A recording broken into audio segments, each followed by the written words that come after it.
Sasa bwana mwenyekiti, ndugu yangu bwana, nasikia bwana, sisi tumekuja kuhusiana na hili shamba. Unaelewa?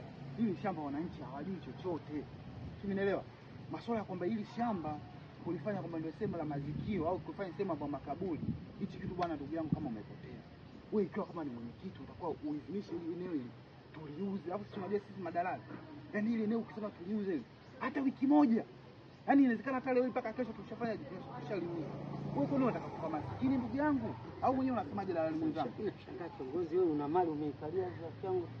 Sasa hivi kila mwananchi anatoka kwa mtaa wako akifa hakikisha kwao. Kama Wachaga. Wachaga wametufundisha jambo. Wachaga mtu akifa hata mtoto miezi 6 nyumbani. Sio mjazana tunasema vipindipindi vinajia kibao. Wakazike kwao huko, yaani kama mizimu. Iwepo huko kwao, wasafirishe huko kwao. Ile eneo bwana tuliuze. Sasa nisikilizeni. Mawazo yenu ni mazuri sana. Mawazo yenu ni mazuri kweli kweli. Lakini si kwenye mtaa wangu, sio kwenye eneo hili. Kama tulivyokubaliana kwenye mkutano na kwenye vikao kwamba mdau katoa eneo hili tumelipokea, basi libaki katika masuala ya watu kuzikiwa na si kitu kingine. Tena nikiwaoneni kwenye eneo hili tena nitakamata, nitatupa ndani wote. Mwenyekiti nisikilize. Wewe mwenyekiti bora una nyota ya umaskini. Wewe ndugu yangu utakufa maskini. Hebu angalia kile kijumba unachokaa pale. Unakaa nyumba si chumba kimoja. Una mke na watoto tukaribia 4.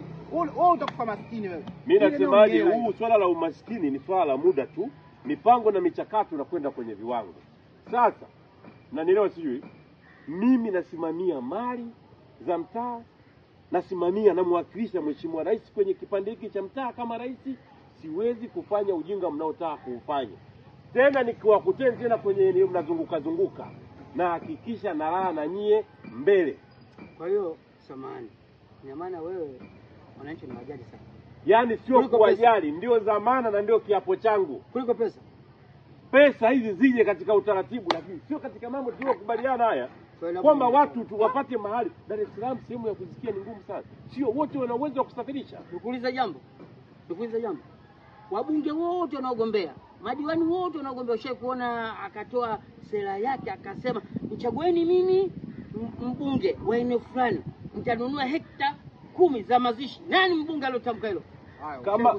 Kama hao hawajafikia kwenye level hiyo, naamini iko siku watafika na watafikia. Lakini mimi nakuwa mfano wa kuhakikisha nasimamia hivi vitu vikae kwenye mistari. Tena nasema kabisa mtaziponza na familia zenu. Yaani nasema yaani nyie unajua Usimwone mtu tena hapa mimi. Hawa watu vipi?